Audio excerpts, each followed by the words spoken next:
Hi, everybody. Welcome to Aligned Life with Anna. I'm Anna. Nice to meet you if we haven't met yet. My name is Anna Longstokes, and I am an energy informed therapist as well as a clairvoyant healer. In today's episode, we are going to be talking about awakenings. Am I having an awakening? What is an awakening? This is something that comes up for almost everybody, honestly, who comes into my sphere, especially for the energy services that I do. Their question is, am I having an awakening? Which is a great question. And I don't know if you are, but I'm going to go over some of the key indicators that you're probably having an awakening. But first, let's start with talking about what is an awakening. First off, my perspective on what an awakening is, and I'm sure there's other people who would say something else, but my perspective of an awakening is that your spirit is tapping you on the shoulder saying, hey, wake up.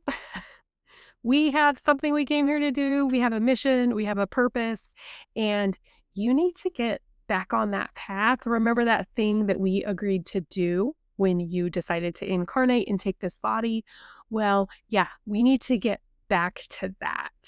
So, what I might think of this as is a greater alignment between the body and spirit, you could say, because if the body and spirit are in alignment, then that communication will be pretty seamless.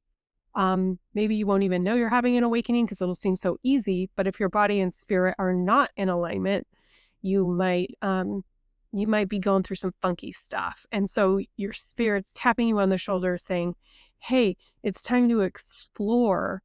It's time to explore some of this. And what I mean by some of this is likely, this is where people find themselves when they come to me saying, I need a healing or I need a reading. And, or if they're going through a lot, really like, hey, I'm ready to really understand my energy, in which case they might join my clairvoyant program or my energy hygiene program. And so those people are saying, yeah, I know I'm going through this and I need to figure out some tools, tips and tricks to kind of get through this.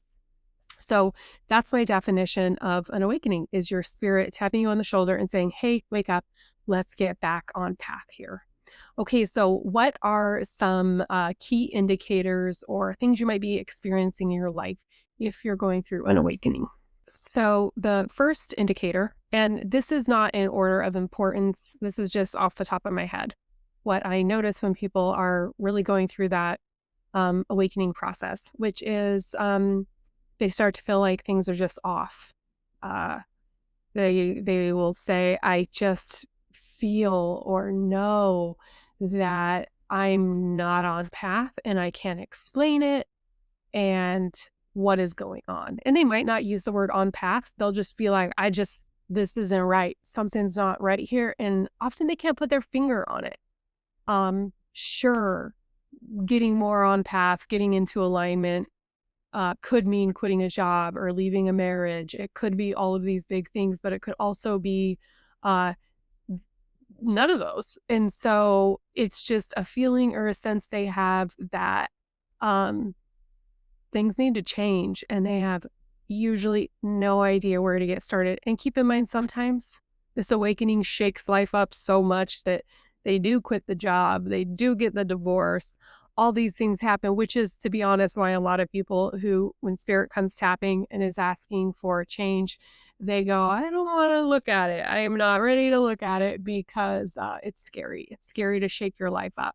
So first indicator, you just feel like things are off, can't quite put your finger on it, and something's got to change. It could be that you are awakening to the fact that you've been off path for a while, and now spirit's just coming in strong saying, hey, we got to do something about this. Okay, so second indicator that you might be having an awakening is you're having some crazy stuff happening. When I went through what I would consider like my big awakening, it was around the time my grandmother passed, and I was having all types of weird stuff happening. And so I was getting visited by dead people, having crazy astral dream experiences, having lucid awareness of astral projection, kind of leaving all of my body except for my head was stuck. So it was like my body was floating in the air, but my head was like plastered to the bed. Um, Hearing voices, kind of waking up in the morning and seeing energy like sitting next to my bed that was in the form of a blue body. And I was like, oh man, I gotta figure this out because this is creepy. So sometimes your awakening is creepy and you might start to wonder, am I going crazy? Lucky for me at the point I had my awakening, well, lucky and unlucky is I had my master's in social work and I was remember at the time I was a clinical social worker, I was almost a clinical social worker, which means we can diagnose people as mentally ill. So conveniently, I could have diagnosed myself as maybe experiencing hallucinations or something along the lines of that. But I knew that what I was experiencing was not mental illness. I was just like, oh, like spirit exists and I am experiencing energy and spirit in a new way. And I need to figure out some tools, talk to some people, and figure out what's going on. So that kind of really catapulted me into the life that I live now. I left the city that I was living in, moved to a environment that was much more welcoming to weirdos like me, as I'll lovingly call myself, and those of us who might be experiencing energy in a way that other people might think is really scary or weird. Um, I went through a relationship change that was really big, and maybe some people saw as unexpected. So a lot of the walls I had been living within began to crumble and my world really opened up. But it was scary.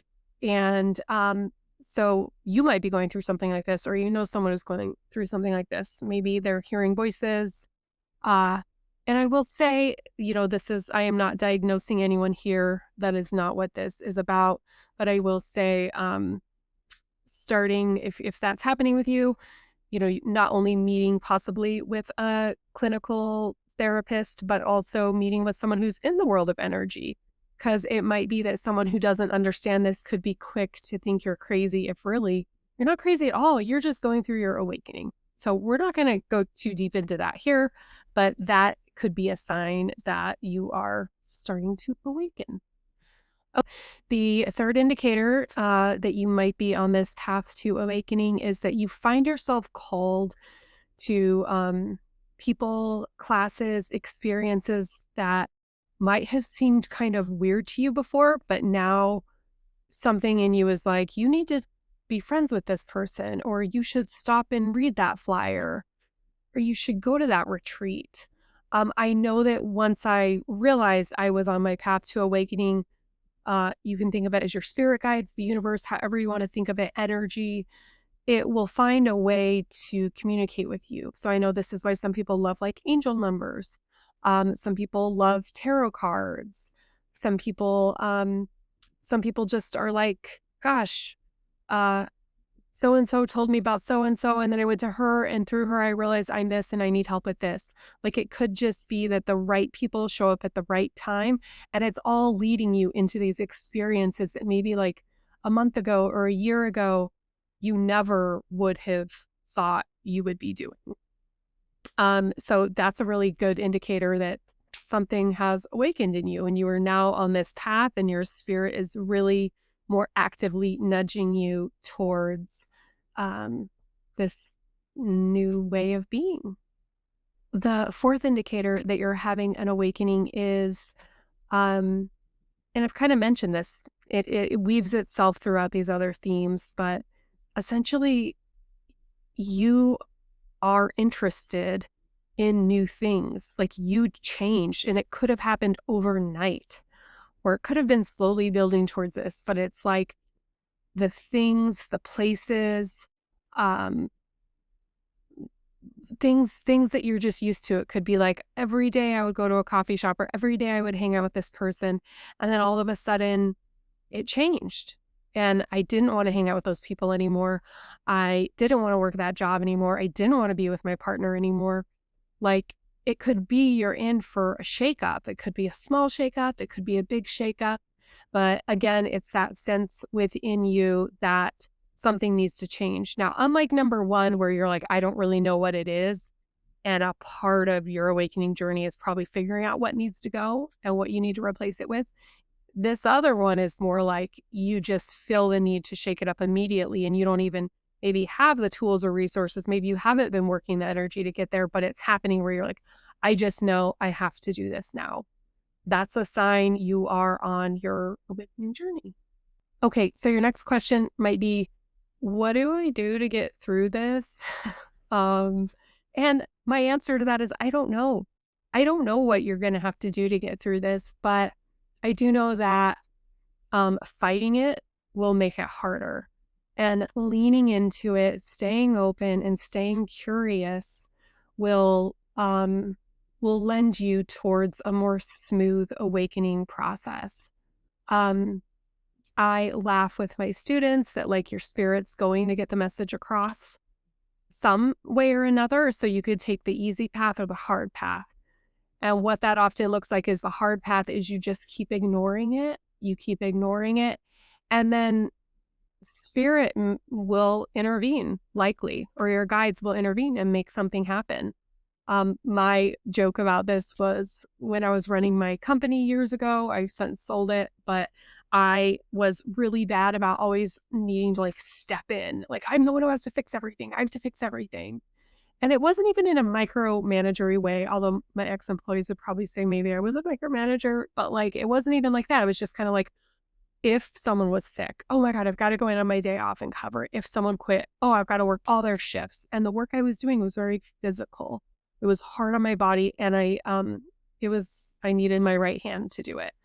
And I had made this commitment. I'd been working my energy for like really diligently for like a year, like daily meditation. I graduated my clairvoyant training and I was like, I am not going to be that person anymore. I do not want to be that person. And then sure enough, the universe threw that situation in my lap and said, what are you going to do? One of my employees quit. I knew that in an ideal world, the clients that she was going to see would have someone to come to. And so it had to be me, right? So I went in, I put myself on the schedule, moved all her clients over to myself.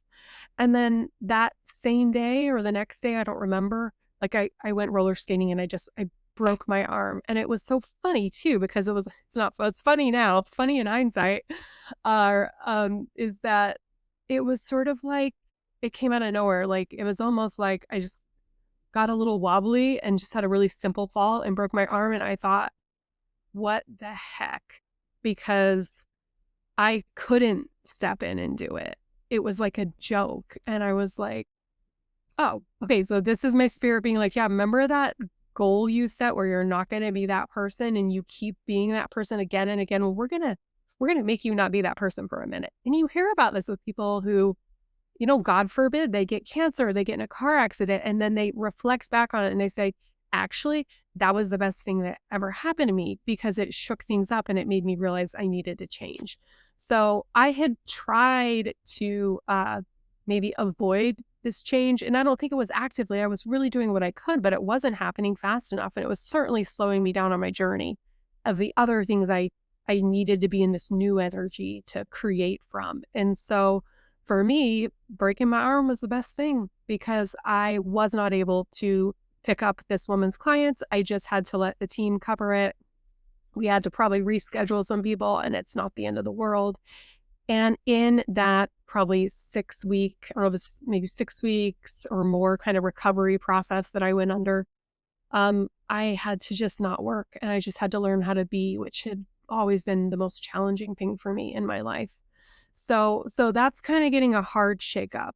A softer shakeup is you're getting the gentle nudges and you're actively taking steps. So like I said, maybe it's that you're finding classes, you're starting to meditate, you're starting to make these changes. You're kind of listening to that intuitive hit that's telling you, hey, this is what's got to give. This is what's got to change.